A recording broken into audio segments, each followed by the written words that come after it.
Please take your seats. The program will begin in 5 minutes.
Check.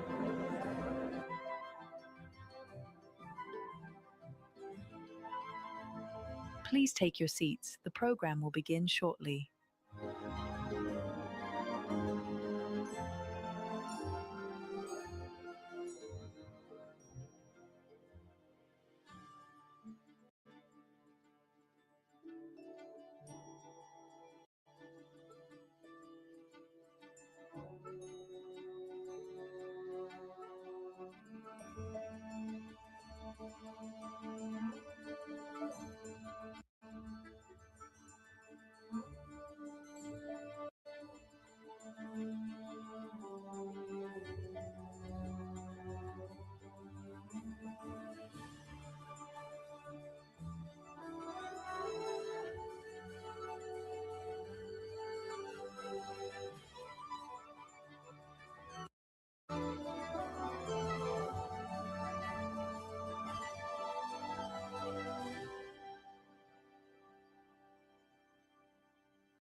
Please take your seats. The program will begin shortly.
Please take your seats. The program will begin shortly.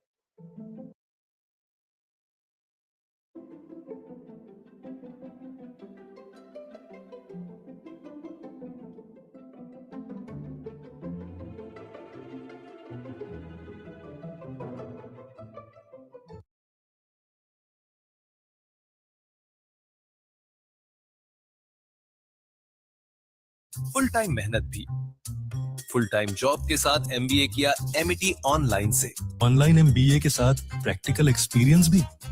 That's impressive. You are hired.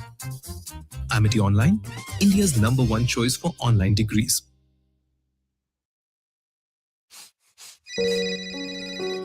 Yeah, tell me, Karan, what? In the hustle and bustle of daily life, we often forget things.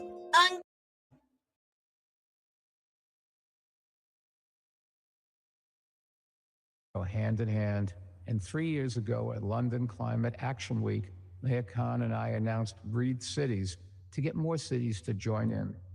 This year, we are taking the work to the next level and expanding to even more cities. This would not be possible without our partners. So I want to give a special thanks to the C40 cities and the Clean Air Fund. We're looking forward to seeing the progress that comes out this week. Thanks for being part of it. All the best. Please welcome to the stage Patty Harris, CEO of Bloomberg Philanthropies.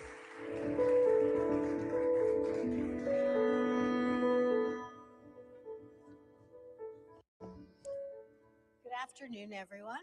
On behalf of our entire team at Bloomberg Philanthropies, I want to welcome you to the third Local Climate Action Summit, or LCAS as we call it colloquially. A special thank you to the Mayor of London, our good friend Sadiq Khan, Secretary General Guterres, thank you. I also want to thank the City of London Corporation, the London Climate Action Week team, and so many others for your wonderful partnership this week. Our goal today is to bring together local and regional leaders from around the world to share great ideas and spur climate action. It's been incredible to see mayors and governors continue to meet the moment when it comes to leading and tackling climate change. And today is just another opportunity to raise our ambitions and deepen our connections. As you just heard Mike say, being here in London with Mayor Khan means a lot to us.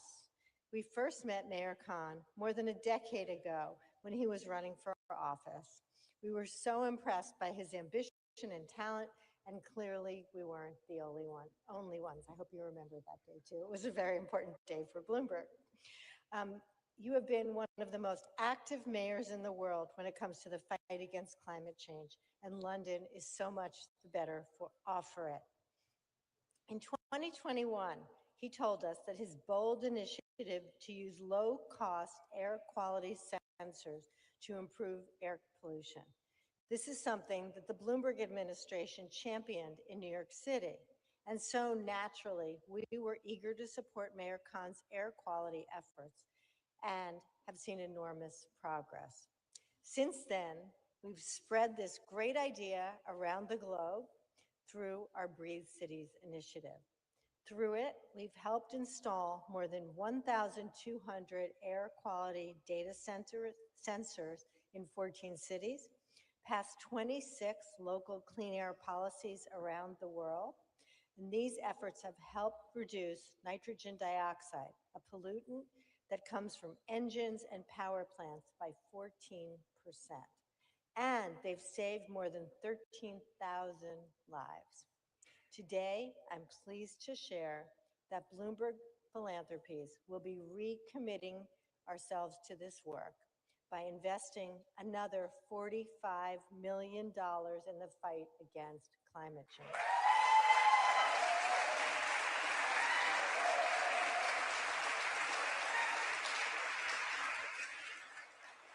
And we'll be adding 2 more cities, Addis Ababa, Ethiopia, and Madrid, Spain.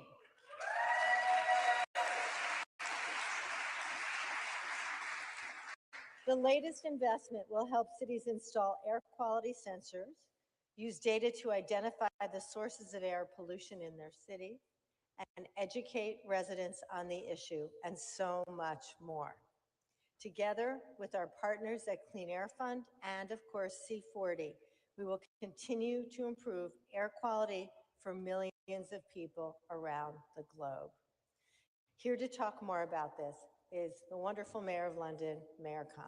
Thank you.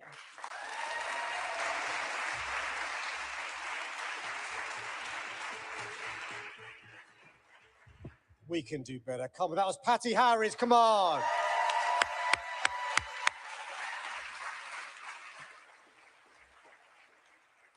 Well, look, good afternoon, everyone, and welcome to London Climate Action Week. What started as an ambitious idea has grown into the world's largest city-wide climate festival, bringing together more than 100,000 people across over 1,300 events to share ideas, forge partnerships, and drive action. Now, I do realize there is something else taking place across the globe, which is creating huge excitement. So as a gesture of London's friendship with the Secretary General, I wish your beloved Portugal every success, both in tonight's game and the rest of the World Cup. Unless, of course, you come up against England. But jokes aside, I want to thank the Secretary General not only for being here today, but for his tireless efforts to keep climate action at the top of the international agenda and to hold national leaders to the promises they have made. Please join me in showing our appreciation to the Secretary General.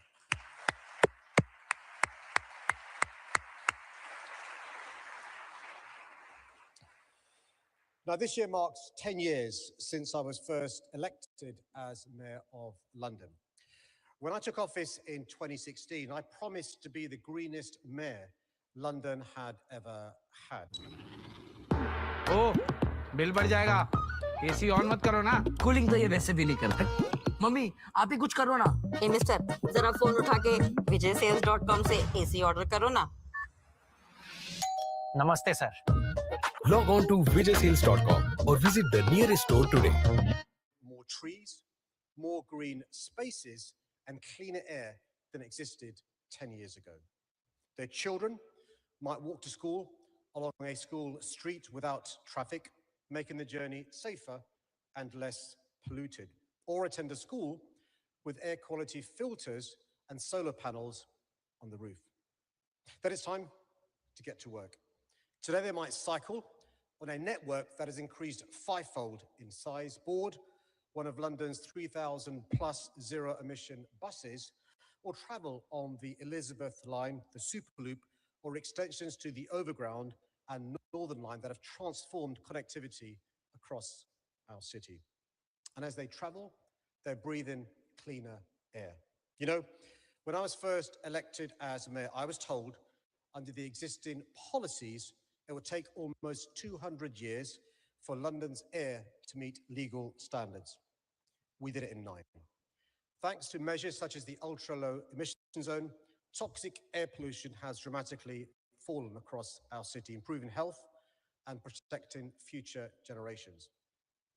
Later that day, our Londoner might spend time in one of our parks, wetlands or green spaces we've improved or created as part of a program that has seen us plant more than 640,000 trees and restore habitats across London, bringing wildlife back into our city from bats and bees, and of course, our famous beavers back in London after 400 years.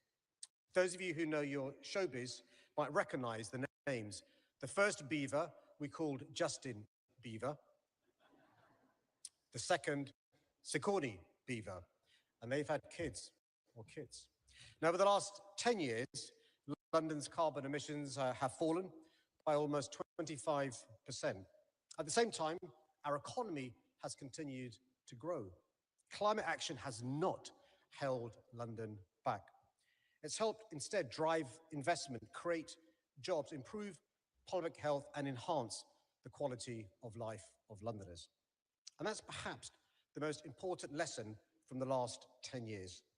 Climate action is not a sacrifice, it's an opportunity. But London's story doesn't end at London's borders.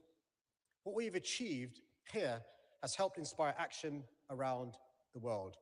As Mike said 3 years ago, here at London Climate Action Week, Mike Bloomberg and I launched Breathe Cities. Our goal was simple: to take the lessons we had learned in New York and London and help other cities tackle air pollution and improve public health. And today, as Patty has said, Breathe Cities is expanding to support 16 ambitious cities across the globe, benefiting a combined population of 88 million people. 10 cities have committed to introducing clean air zones by 2030. And we're delighted, as you've heard, to welcome Madrid and Addis Ababa to this growing coalition of cities that are proving climate action works, or as I call them, the second and third greatest cities on the planet. Because that is the story of London, and is a story of cities everywhere. When national politics becomes difficult, cities keep moving. When others hesitate, cities innovate. When some seek to delay action, cities get on with the job. So let me end by saying this. Climate change is a global challenge that demands global leadership, international cooperation, and a shared determination to act. Few people have done more to champion that cause than our next speaker.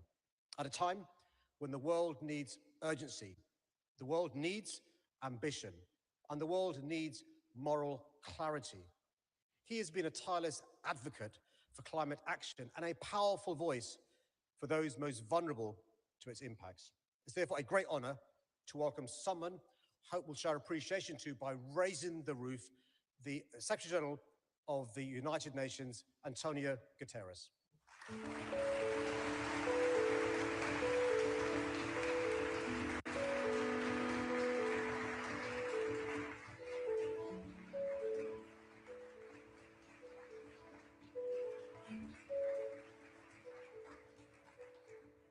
Dear friends, it's a great pleasure to be back among leaders who are not waiting for change, but delivering it. This morning, here in London, I delivered a message to the world, and no better place to do it than London. We just heard why, thanks to the action of the mayor and its team in this city during the last 10 years. We are facing two crises: a climate crisis racing towards dangerous tipping points, one in which a temporary overshoot of the 1.5 degree limit is now inevitable, and every fraction of a degree will decide how much damage people and communities face, and an energy crisis unfolding before our eyes, driving up prices, fueling inflation, and straining families, communities, and public finance. The two crises share the same source: fossil fuels, and they demand the same answer: a fast, fair transition to clean energy and far greater protection for people already facing climate harm. No group of leaders understand this more concretely than you. You are the global ambition. You are where global ambition meets daily reality and where commitments are tested through local responsibility. You are the leaders closest to the people, the first they turn to when heat rises, floods hit, or power fails. And my message was also clear: the clean energy future is already here. Renewables are the cheapest, fastest, and most reliable sort of new power. But transition is still not fast enough, not fair enough, and not close enough to people's lives. That is why local and regional leadership is central in this regard.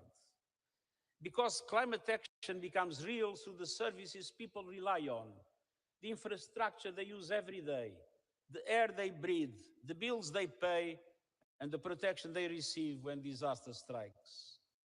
And because you are turning the clean energy future from a global promise into something people can see, feel, and trust, city by city, region by region, community by community.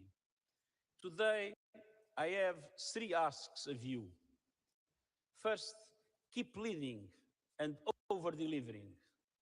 Cities, states, and regions are already setting the bar higher than most national governments and showing what 1.5 aligned action looks like. Your actions give investors certainty and citizens confidence that climate targets will be realized. And you can go further still by turning ambition into practical solutions at scale. Second, keep using your voice and political influence. In many countries, climate action is under attack from partisan politics and fossil fuel interests, but public support remains high. 4 out of 5 people worldwide want their governments to take stronger climate action. Stand up to fossil fuel interests and their political enablers, support science and counter disinformation, and use our offices and platforms to tell the story of climate action. Better homes, better transport, better jobs, lower bills, and cleaner air. And third, keep working together and supporting each other. Geopolitical tensions and divisions are rising precisely I could never wear gray. My white shirts would have yellow stains all over them. I always had the worst sweat stains and body odor. So I heard about Carpe from an Instagram ad. I was like, let me try this out. It ended up being the best deodorant I've ever used. Whenever I use Carpe, I feel so clean. I feel like I smell so good. I was in my microbiology lab class and we tested our armpits for bacteria. Out of the whole class, I ended up having the least amount of bacteria on my armpit. Try Carpe risk-free today at mycarpe.com. Continue to prove that solidarity is stronger than division. Dear friends, the climate fight will not be won in negotiating rooms, but through the actions we take in our communities. As we enter this era of implementation, local leaders like you have an even greater responsibility to ensure that transition moves faster, becomes fairer, and delivers security, resilience, and prosperity for all. Greater responsibility should come with a greater say in national and international processes, and you have my full support. And I hope we can transform the UN in order to make local power voice more heard and more followed in the work of the United Nations. So keep pushing national governments further. Keep delivering for your communities. Keep showing what climate leadership looks like, and know that the UN will keep working closely with you every step of the way, and I thank you.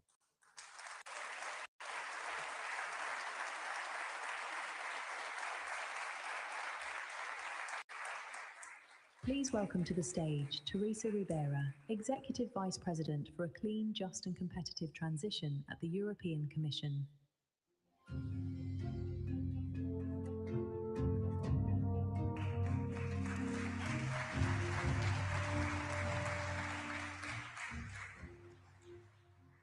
Good afternoon, friends and colleagues. It's so good to be here today, and it is so difficult to take the floor after these two fantastic leaders.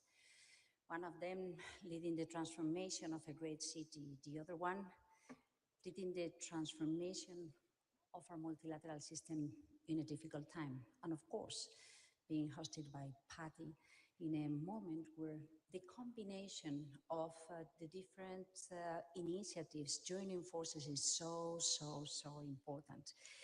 Yes, we know that climate ambition is increasingly part of the reality. We know that being part of a community that is bold and courageous is key in order to keep on building the next phase of action, the next round of ambition, the next capacity to ensure that citizens feel belonging, owning a project that defines their future. And we know that this happens at the very local level, in the streets, in the neighborhoods, in the common infrastructure, in how we can provide these solutions. It is here where the real test lies, city by city, street by street, home by home. Rebalancing global and local is being part of what we have witnessing in these recent years, and this sustained political will on climate action combines all. But it depends just as much on the shared ambition between different levels of governance. This is not to decide whether it is your responsibility, my responsibility, or the responsibility of someone else. This is shared responsibility. This is a great adventure to join efforts, to join hands, to understand that complicity among neighbors between different layers of decision is key for success. This transformation is about improving lives, delivering sustainable housing, transport, healthier environment to all. It is about mitigation, it's about greening the cities, it is about ensuring that we can live with high quality of life.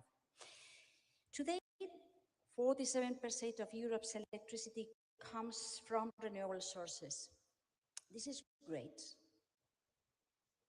for industries,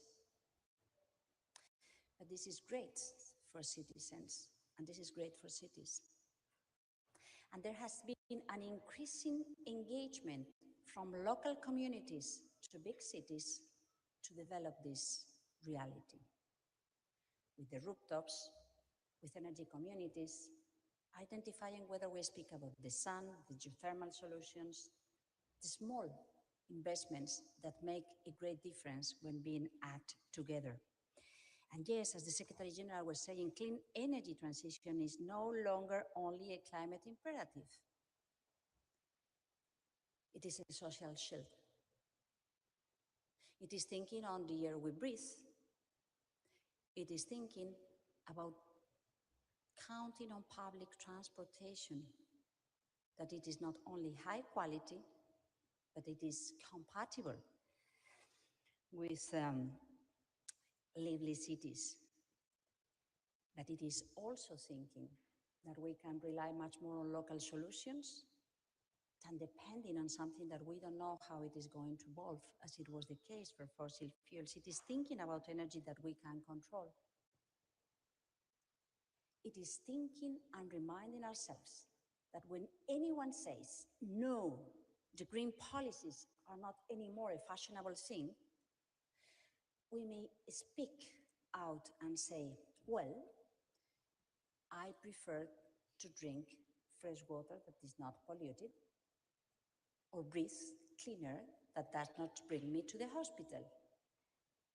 It is that what it is at stake. But this big transformation requires the funding, the efforts being supported by every different level of governance, and it needs to be a transition in a way that is fair, that is just. Heat waves, floods, and rising pressure on infrastructure are now part of urban life. And I appreciate the efforts of Mayor Khan to give us a good example in these days to what extent this heat is with us, maybe to remain, but counting on a shadow because of the greening of the city makes our life a little bit easier.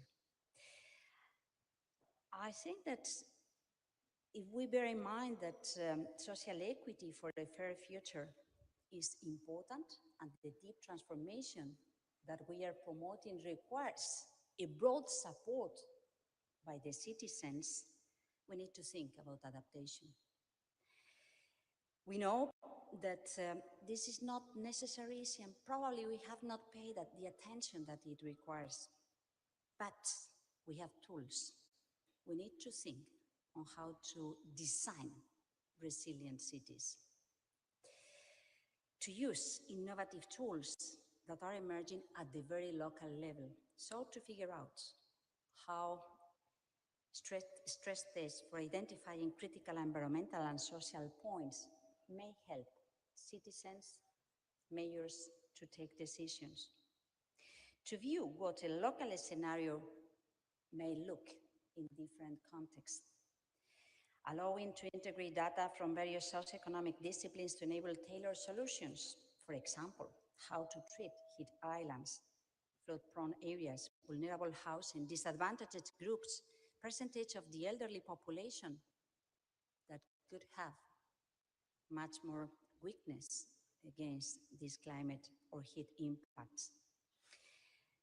This links knowledge, best available science on risk, public management, so to take sound decisions, because this is also important, to use knowledge, science, data, facts, and not lies, fakes, or wishful thinking that do create additional problems.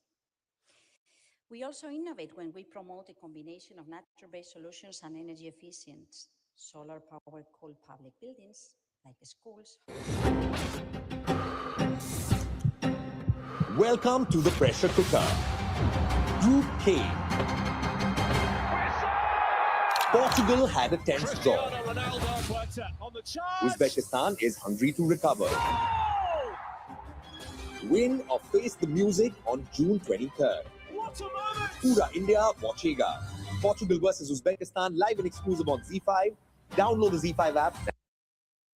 Action.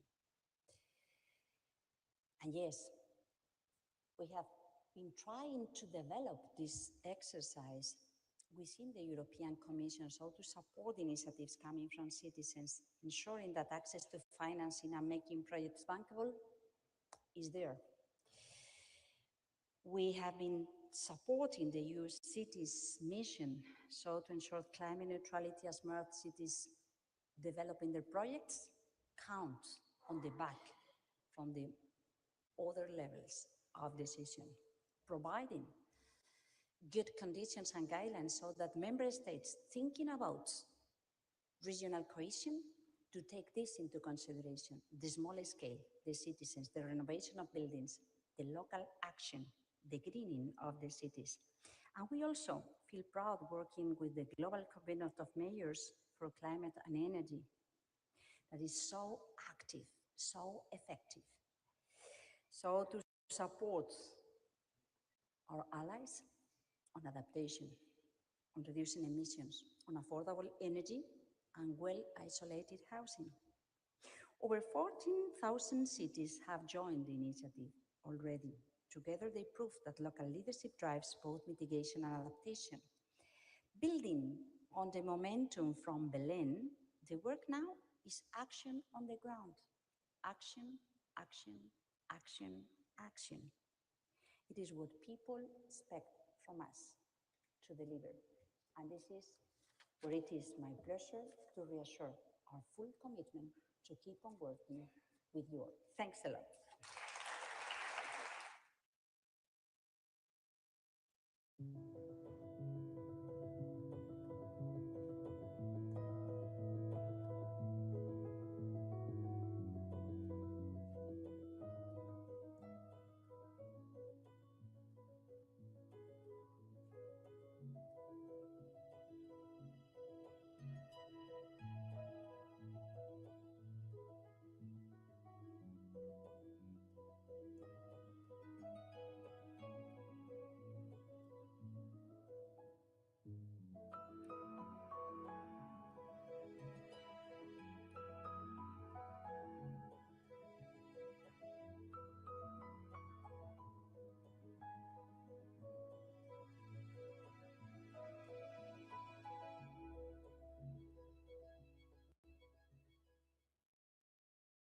Please welcome to the stage Mayor Alexander Senkevich of Mykolaiv, Ukraine, Valérie Pécresse, President of the Paris region, France, Ulf Yekul, the Head of International Adaptation to Climate Change Division, Federal Ministry for the Environment, Climate Action, Nature Conservation and Nuclear Safety, Germany.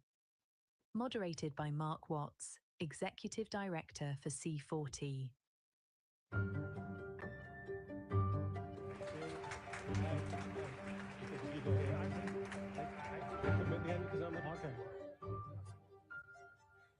Problem.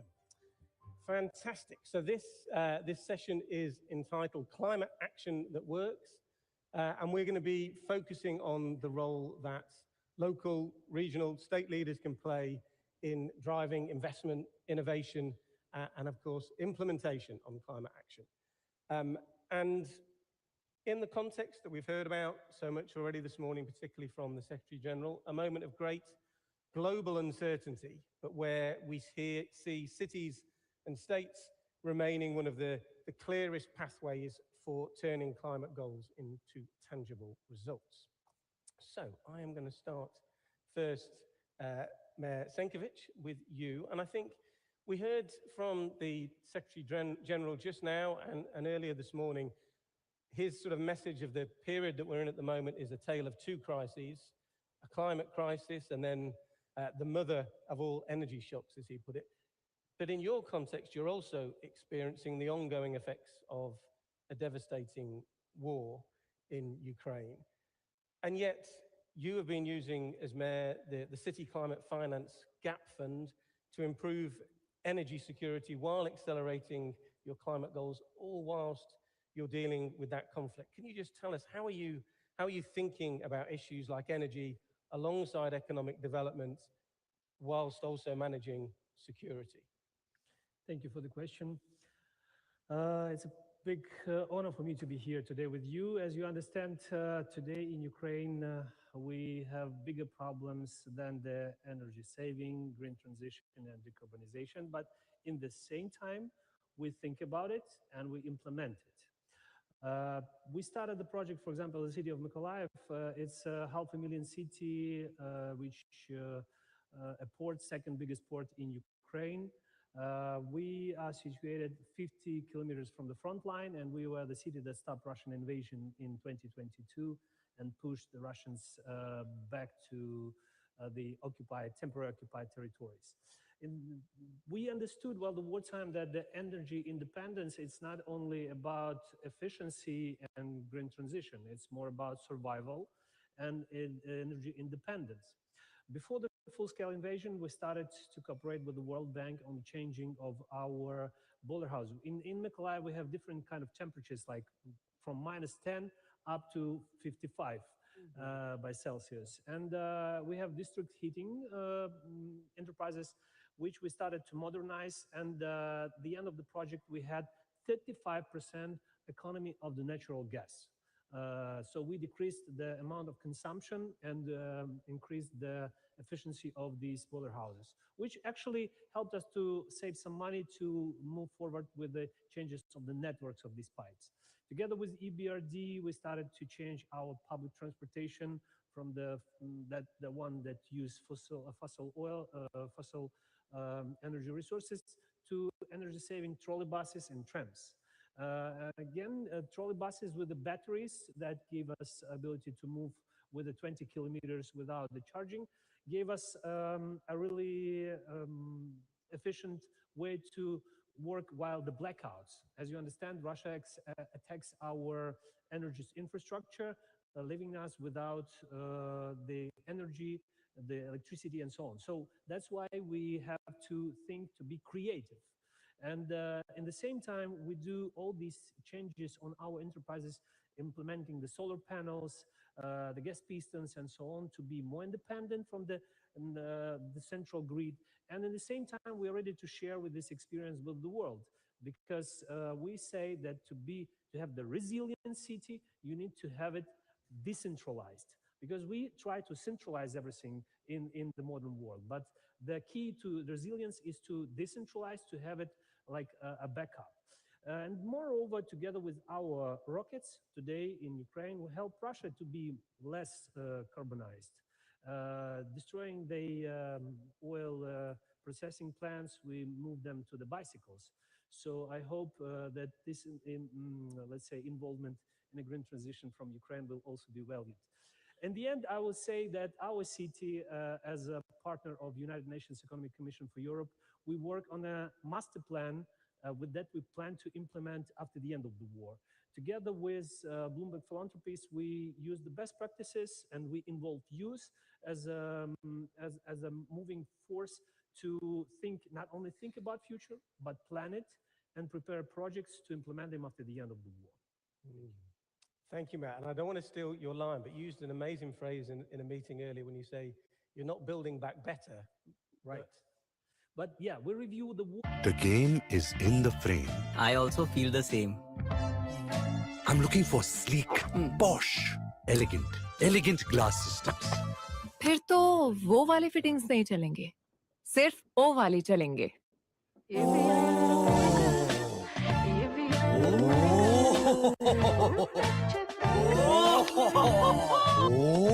Sir, no track. Glass fittings by Ozone makes the world go. Is facing climate action everywhere. It's a constant theme in these kind of gatherings, is mobilizing the scale of investment that we need to move from laudable commitments to real implementation. In Ile-de-France, you've been such a pioneer in showing how regional government can really be innovative in the use of financial tools, particularly around green bonds, but also decarbonisation funds. So perhaps if you can give us some insight in the lessons that you have learned about using those tools to accelerate climate action, and how regional governments can most actively partner with the finance sector, with investors, to mobilise that capital. Absolutely. Here today I represent Paris region, so 12 million inhabitants, one of the most populated regions of Europe. But I also represent Regions 4 and the Under 2 coalition. Why regions?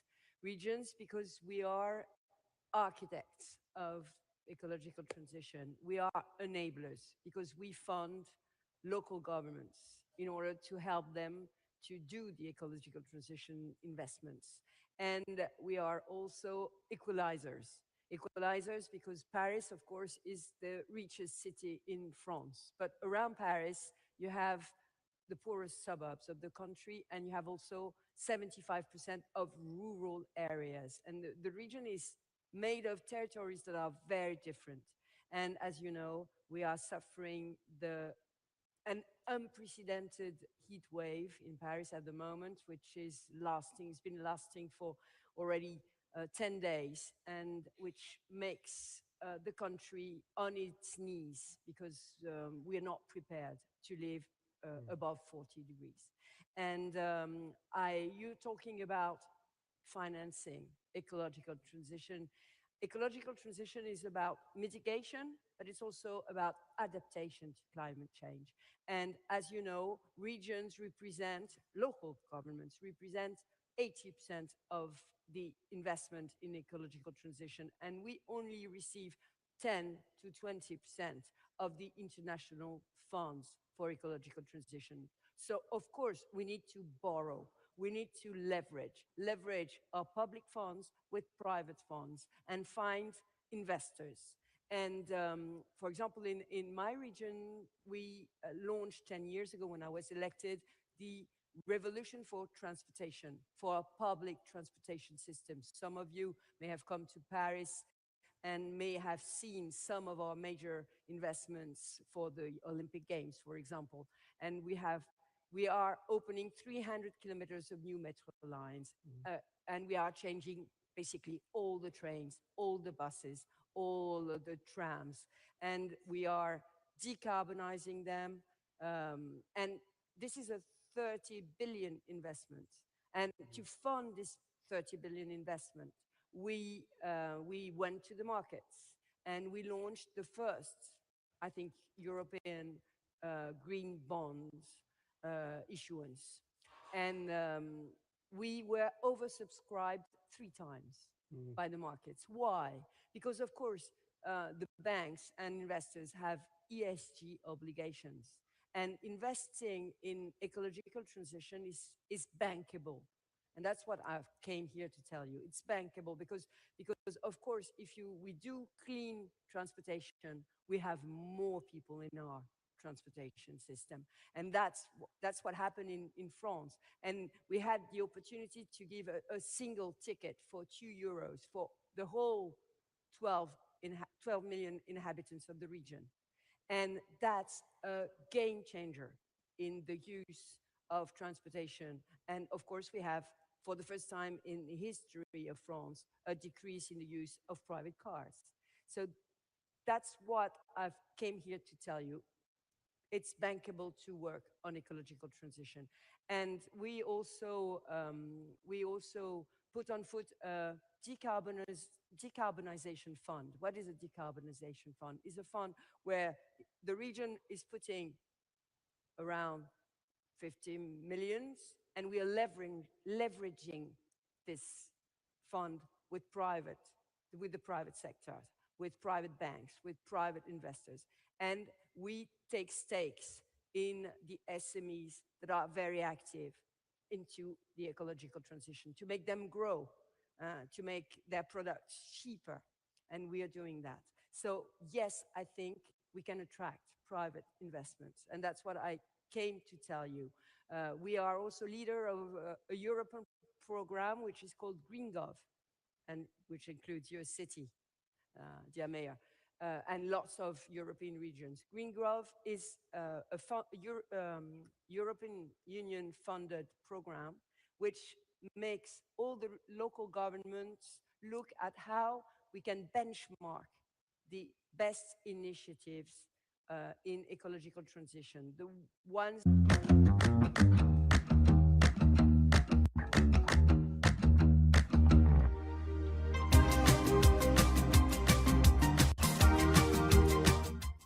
future, and we, public, local governments, we de-risk these investments because of course we cannot go bankrupt, because of course we are planning forward, and so it's a safe bet to invest in ecological transition. And I hope the Bloomberg Foundation will take the lead on this subject. Wonderful. It's a very clear message for any mayors or governors thinking about issuing a green bond. They are bankable. And I think that, that story of 3 times oversubscribed, I hear that in so many places. So it's a tragedy that not all local authorities and regional authorities have the ability to be able to issue green bonds, but we know they really work, and we need to unlock those powers.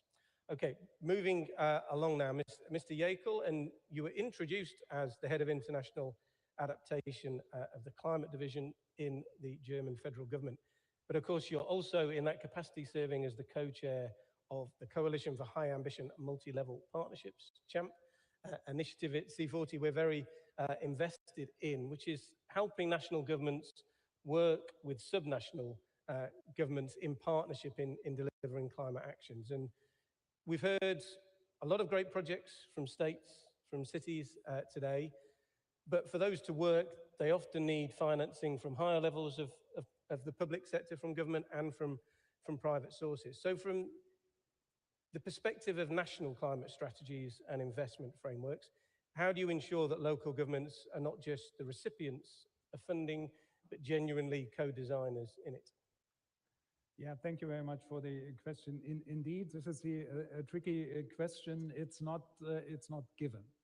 If you work in politics, then you know how difficult it is working across the levels and taking into account multiple voices in your country, in your regions, bigger cities, but also the smaller cities. Therefore, it's the multilateral partnership has the momentum is there, but it has to be taken up seriously. And because climate action, as we heard, becomes real in cities and regions, mitigation, and of course also adaptation. And that's where CHAMP comes in, and we think CHAMP is so important. We enter a new phase. This is 77 endorsing countries and the EU in endorsing CHAMP. We have a government-led structure now. We have a steering group of governments. We have an advisory board of regions and cities, which will meet tomorrow for the first time. And there we will work on, I would say, a number of issues. We have worked on an implementation roadmap, which will be launched later today here, looking at strengthening recognition and the uptake of multi-level governance, catalyzing partnership in countries, and also, of course, looking at the scaling up and unlocking of finance. For bigger cities, bigger regions, it's easier than for smaller ones or medium-sized ones. For them, issuing bonds is not that easy, maybe. So the finance architecture also has to better reflect the needs of the local authorities and the local level, and of course also a bit vice versa. So that's where we are working on. We are not creating new institutions, new processes and adding to the overall relatively complex climate policy on the multi-level level, but we will work with the institutions already in place from the finance sector, but also the institutions like C40, GCOM, and ICLEI. We will work with the Secretariat at the World Resources Institute, generously supported by Bloomberg Philanthropies, and we will work towards the aim that having a higher recognition of the importance of a multi-level partnership, coming together, working together in designing climate policy with the local level, with the regional level, and on the national level. That's what we are working on in the coming years, and we hope that you will join us in working with that as endorsing country or partner of CHAMP. Thank you very much. Thank you.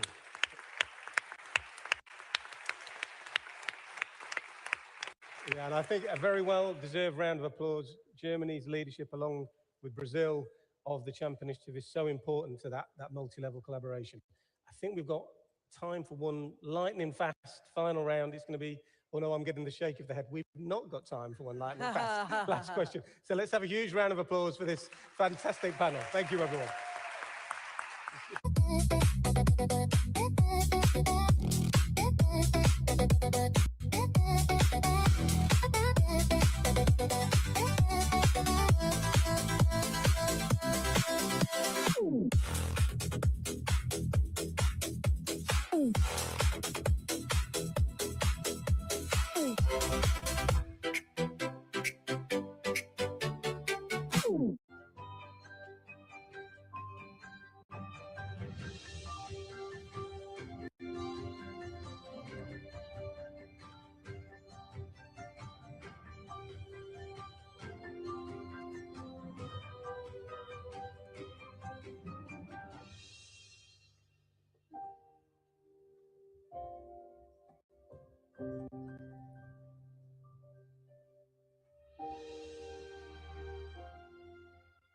Please welcome to the stage Lord Mayor Nick Rees of Melbourne, Australia, and Mayor Kate Gallego of Phoenix, USA.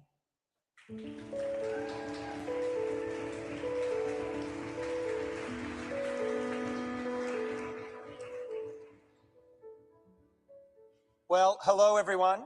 It's so great to be here. Let's start with a quick show of hands.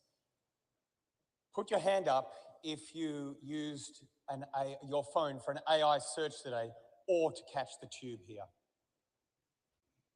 Okay, so almost everyone. In Phoenix, we're even using our phones to book autonomous cabs, robo-taxis. When we do a quick AI prompt, we're using 10 to 30 times more energy than if we used a traditional search engine. What makes it possible for Lord Mayor Rees and I on both sides of the globe isn't just our phones, though, it's data centers. You may think of data centers as big buildings out in rural areas, but these services rely on data centers that are located in cities, with more than 1,700 data centers operating in C40 cities alone. Our digital economies are growing fast, from banking to health to AI. So is the digital infrastructure boom and its massive appetite for urban resources. London alone has 67% of the entire United Kingdom's data centre capacity. On the other side of the world, in the city of Melbourne, planned data centres could request up to 20 billion litres of water. That's 4% of our city's water use. In Phoenix, the current pipeline of data centers would double our utility's total electricity demand. And with these data centers emitting significant heat, there are real impacts for a city like Phoenix, where we confront extreme summer temperatures. Mayors have a key role to play. We control zoning, climate, and key business policies that can help shape the data center sector. Recent polling in the United States from America is All In makes two fundamental points clear. Voters trust local governments more than any other level of government on data centers, and voters are much more supportive of data centers when they're powered by clean energy. As mayors, we have an opportunity to step in now to shape the future so that we can harmonize this growth with our climate goals and our residents' well-being. So today, we are proud to announce the launch of the first of its kind, a world-first Global Urban Data Centres Pact.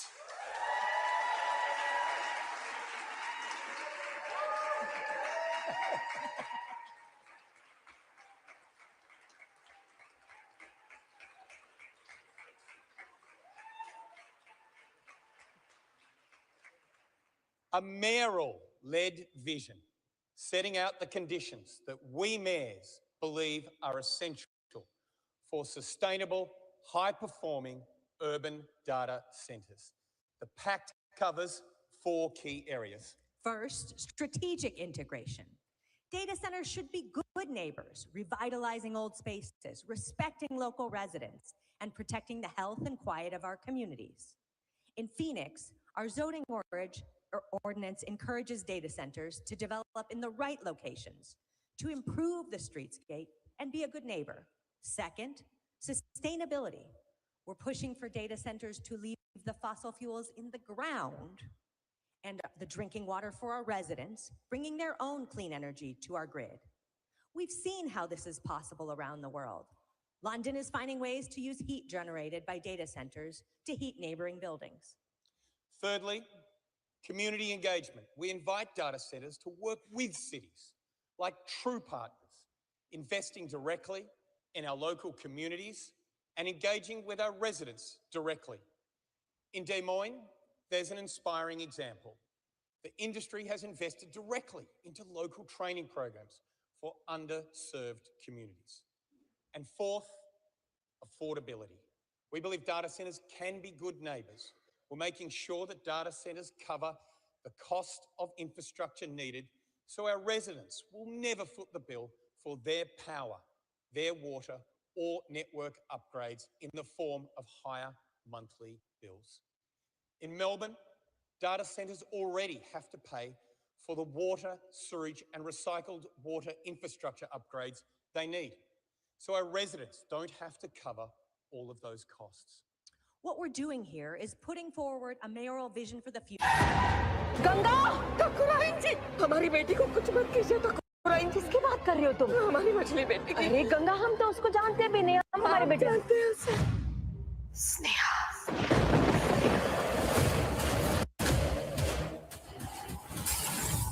तुम्हारी मछली बेटी हमारे बेटवा को अपने प्यार में फंसा रही है हमारी बेटा सिद्धू हमारा बेटा है हम आपसे वादा करते हैं हमारी बेटी स्नेहा सिद्धू के साथ के सारे रिश्ते तोड़ देंगे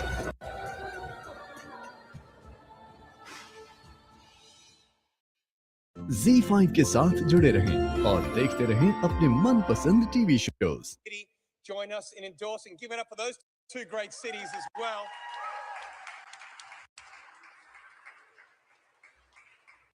And I've got to say, if the conversation's going on in the corridors of this conference or anything to go by, there are a lot more cities coming.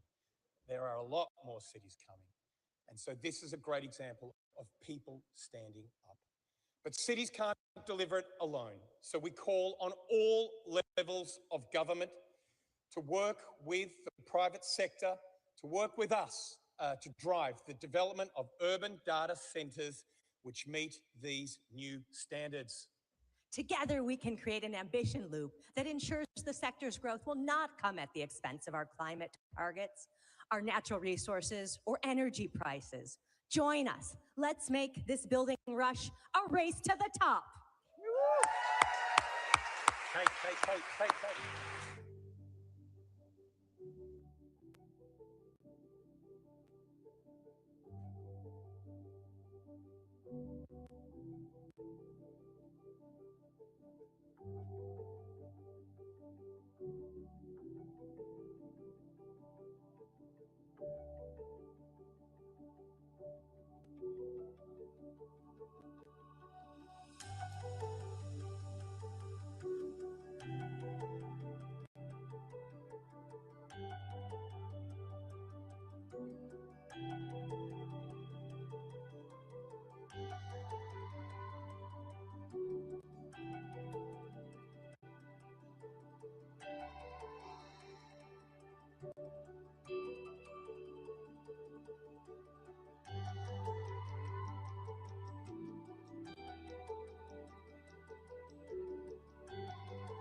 Please welcome to the stage Josh Parker, Head of Sustainability at NVIDIA.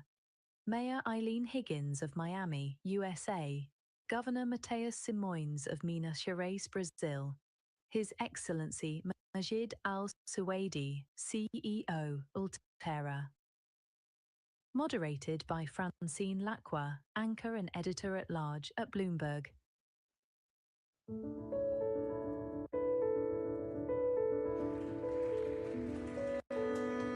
Hello, everyone.